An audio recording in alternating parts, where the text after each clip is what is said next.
Bonjour à toutes et à tous. Voici la troisième et dernière petite partie de ce CM, ce dernier CM de géographie de la population sur les liens entre la population et les enjeux environnementaux.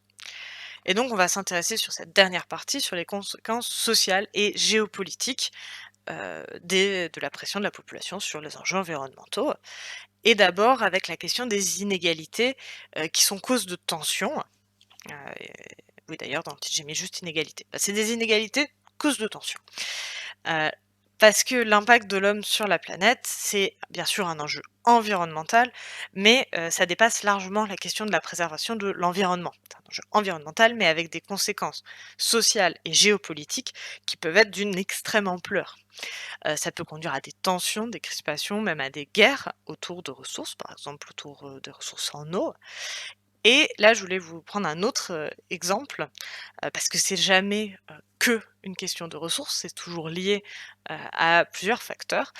Et je voulais vous parler des printemps arabes, hein. Les printemps arabes, c'est un mouvement de contestation, que les po des populations dans le monde arabe. Je vous ai mis cette carte juste pour que vous situiez les pays qui ont été touchés. Elle date de 2016 en plus, donc il y a des choses qui ont pu changer, notamment en Syrie ou au Yémen. Bref, tout ça, pour dire donc qu'il y a eu des contestations liées à des demandes pour obtenir davantage de démocratie et une meilleure redistribution des richesses. Mais ce qui est intéressant, c'est que certains chercheurs ont montré, que les conséquences du changement climatique ont pu jouer un rôle déclencheur ou au moins amplificateur, de ces révolutions puisqu'on est, dans une région du monde, aride, qui doit importer une partie de son alimentation. Là, vous avez un tableau avec les 10 pays qui importent le plus, de blé, donc regardez, ils sont quasiment tous dans, cette région et l'approvisionnement alimentaire de ces pays, c'est une question qui est vraiment politiquement sensible. Là, c'est cette colonne-là, notamment celle-ci, c'est, le pourcentage, dépensé par, les foyers, par la population pour l'alimentation et vous voyez, j'ai entouré tous ceux qui étaient supérieurs, à 35, donc ça veut dire que plus d'un tiers, de budget va dans l'alimentation. Donc c'est, comme c'est une part importante du budget, c'est un vrai enjeu. Heu et les années 2010-2011, donc 2011 c'est l'année des révolutions, des printemps arabes, elles ont été marquées, donc c'est l'année d'avant et cette année, par une très importante augmentation du prix du pain, enfin du prix du blé, donc du prix du pain, qui est donc la conséquence de l'augmentation du prix du blé qui est pour la plupart importé, de Russie, Ukraine, cette région du monde et la production notamment de Russie s'était effondrée parce qu'il y avait eu de très importants feux de forêt.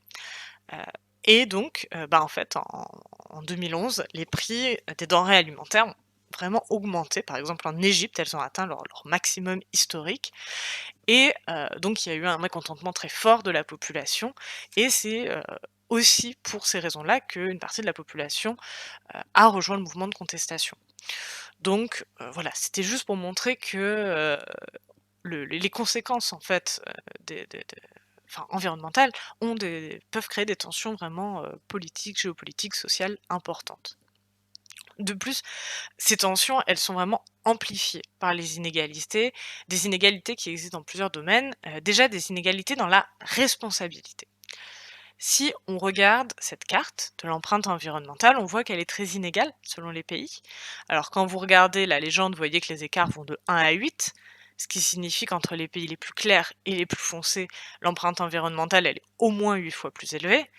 Mais sans surprise, en fait, les écarts, ils sont beaucoup plus importants. Heu, Par exemple, je prends les extrêmes, hein, mais le Timor oriental ou l'Érythrée, leur empreinte écologique, elle est 30 fois moins élevée que celle du Luxembourg, en 2012. La moitié de l'empreinte écologique de l'humanité, alors moi c'est un chiffre que j'ai de 2007, elle est produite par 10 pays et c'est la moitié de l'empreinte écologique. Les pays émergents occupent une part importante de ces émissions, mais elles restent loin derrière celles des pays développés si elles sont rapportées au nombre d'habitants. Vous vous rappelez la carte, il y a une différence vraiment si on regarde le chiffre absolu ou le nombre d'habitants. Les pays qui ont un revenu par habitant supérieur à 20 000 ils représentent 15 de la population mondiale, mais 35 de l'empreinte écologique.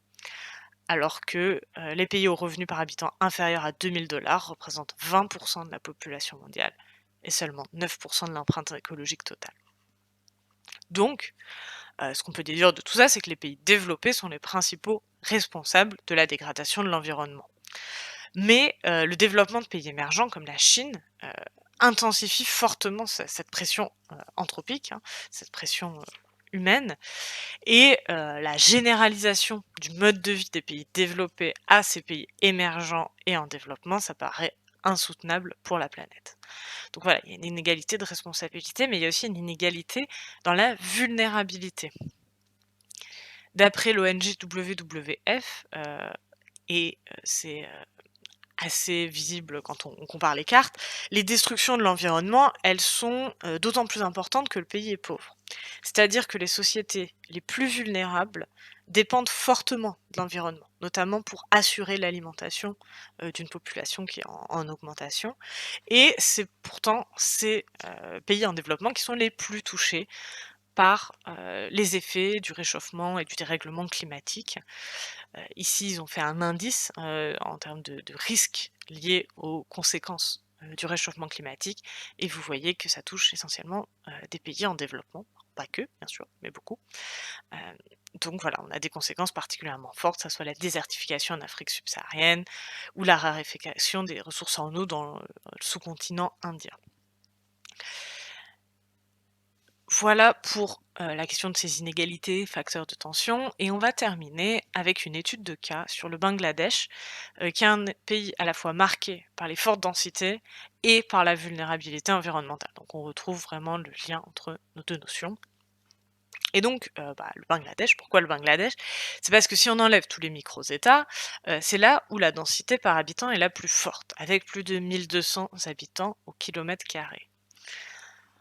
En nombre absolu, le pays abrite 168 millions d'habitants. C'est le 8e pays le plus peuplé au monde, et il est en croissance démographique. Il devrait atteindre 202 millions d'habitants en 2050 et c'est aussi l'un des pays les plus touchés par les conséquences des changements environnementaux globaux et notamment par les inondations.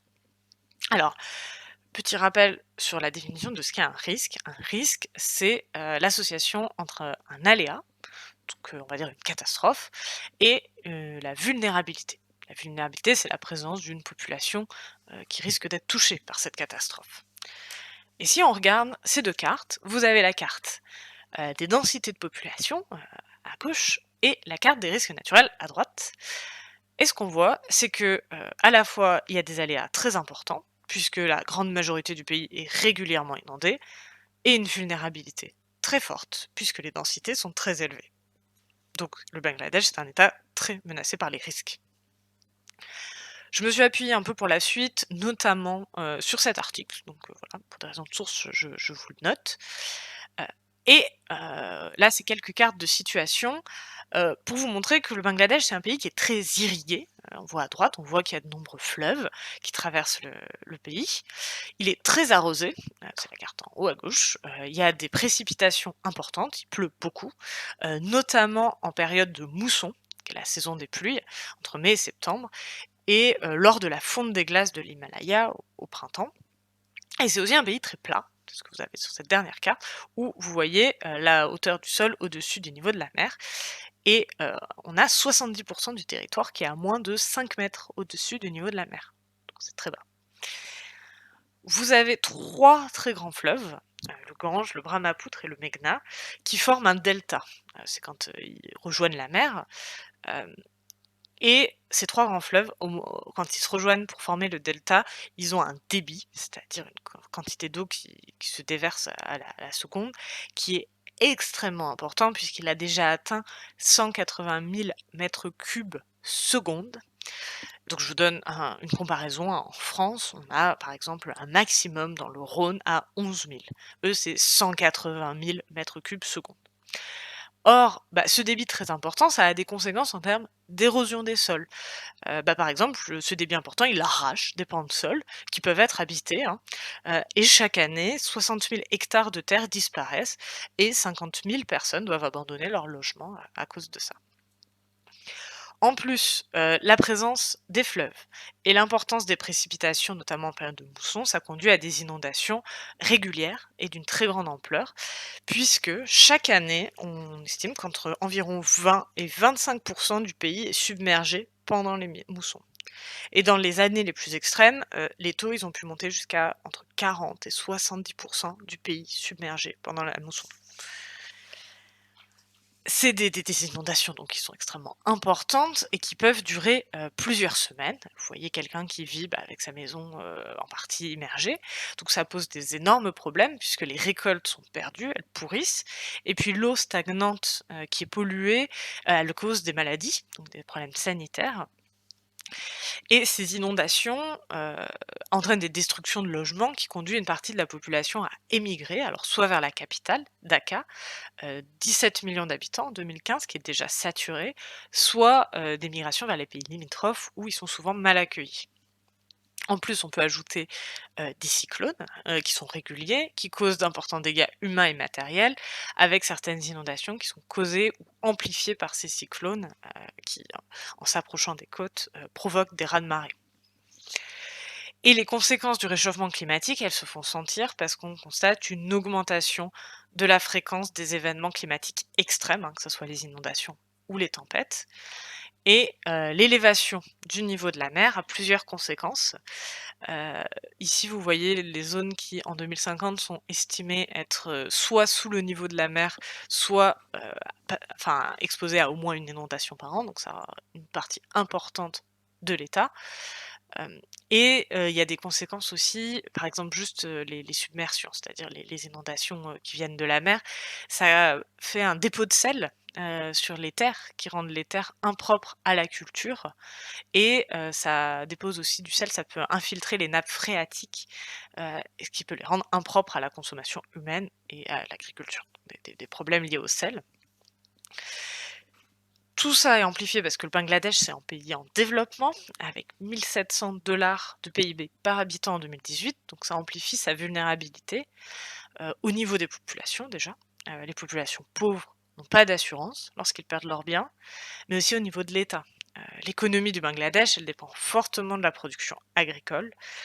Les catastrophes détruisent les récoltes, réduisent, la superficie disponible de terres arables, elles tuent le bétail et donc ça conduit à des risques d'insécurité alimentaire à l'échelle nationale. Et l'État n'a pas les moyens, financiers vraiment, de mettre en place la politique de prévention et de protection nécessaire, à la protection de sa population. C'est-à-dire que l'État a investi 10 milliards de dollars en 30 ans pour construire des digues et des polders. Polders, c'est, des surfaces, sur la mer, ce qui a un coût vraiment élevé pour le budget d'un État en développement, mais pour des résultats quand même insuffisants. C'est-à-dire ça lui coûte très cher et c'est pas suffisant par rapport à l'ampleur des défis. Donc on est sur un État, le Bangladesh, qui est un des pays les plus densément peuplés du monde, et ça nous permet de faire vraiment émerger les relations entre, la densité de population, les enjeux environnementaux et tout ça sous l'angle des risques. Et donc je vais m'arrêter là pour ce CM et puis pour cette année. Je voulais vous dire que malgré les conditions particulières, moi ça m'a fait plaisir de faire ces cours et que j'espère que vous avez, appris des choses et que ça vous a intéressé. J'espère de tout cœur, que, vous avez, tenu bon dans cette période et que vous n'avez pas perdu confiance, en vous, et en tout cas si c'est le cas, parce que je sais que ça a été très, très dur pour beaucoup d'entre vous, que vous retrouverez cette confiance, en vous et dans l'avenir. De tout cœur, vraiment, je vous souhaite une très bonne continuation. Voilà, bonne continuation à tous.